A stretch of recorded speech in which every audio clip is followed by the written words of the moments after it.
This actually reminds me of a quote Bruce Lee had about subtraction, basically to say it's not about adding on, it's about hacking away the unessential. Yep. Uh, and that if we find ways to subtract, that we create better people, better leaders, better environments, better cultures. Actually, the Bruce Lee thing in the middle, it talks about subtraction is not just about removing day-to-day abstractions. It's also about taking decisions to kill off projects and products that are going nowhere. Yeah. Focus on the most important piece of the business. We have talked about this. You think about the 5 questions. The 5th question is, what's your process for adding? And as importantly, what's your process for subtracting? What do you Yes. say no to? And there's the whole concept of understanding that you have limited time and limited resources.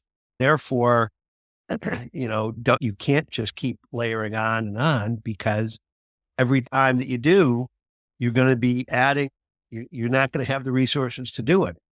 And so part of it comes back to how are you prioritizing what you're doing? What are you saying this needs to be done? And then as importantly, this doesn't need to be done. Or can I avoid doing it? Or does it need to be done by anybody? Do we really need to have this meeting? Another one of the parallels is how do you have enough time? And the way that you have to have enough time is to consciously say, no, thank you.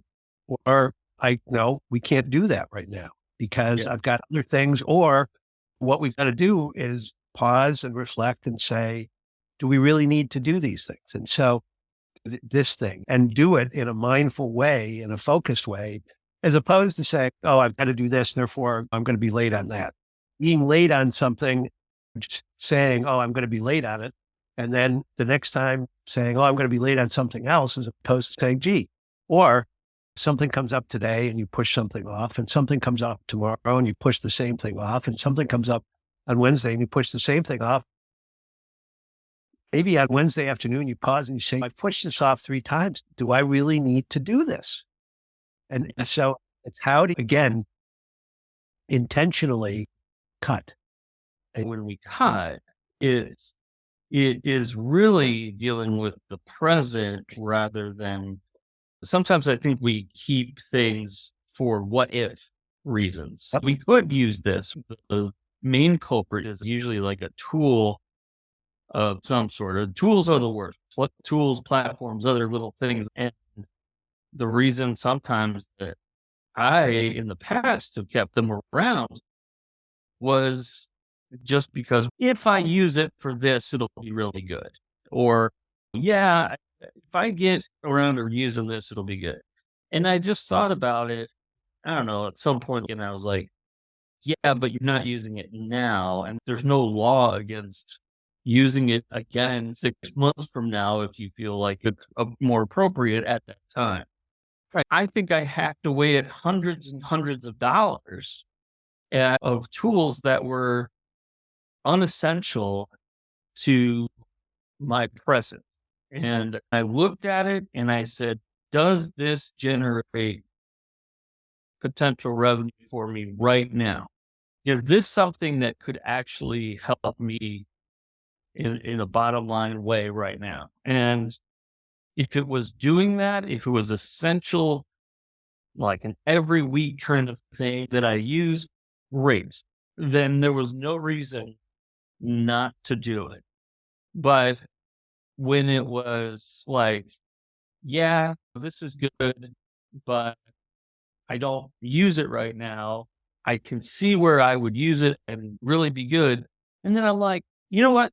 That's $2,000 by the end of the year or 3,000 or more. If what you're paying in one thing. So So there's a couple of different things that you've mentioned. One is the notion of incremental. And is it, when I buy it and put it on the shelf, waiting for that time when I might need it, and it just sits there and it sits there and it sits there, so part of the question is, you've said that it incrementally may help me, but Yep. if it is going to only help you in an incremental way, and it's not something you're actually going to do, then we need to be aware enough to say, it's nice, but it's going to potentially could increase by 2% what I'm doing as opposed to increasing by 20%. The other is the what if scenario. For our businesses, the what if kind of stuff, the what if toolkit. What are the kinds of things that you need? Or alternatively, do you go through and think about, when this happens, I'm going to talk to Spitulnik. When this happens, I'm going to talk to Eisenstadt. When this happens, I'm going to talk to Wallace. Mhm. Instead of having them myself, I know that I've got the tools because I've got the people who I know are subject matter experts to help me think about it. And Yeah. it is, you may not be able to respond as quickly as you had it, but frankly, even if you had a tool in your toolkit and it's one of those that you rarely, if ever, use, the reality is when you pull it out of your toolkit, you're going to look at it for a while and saying, gee, think about, for me, when I think about getting a flat tire on my bike, Yeah. and then saying, okay, I've got to change the tire. I think I've changed a tire on my bike probably once every 2 or 3 years.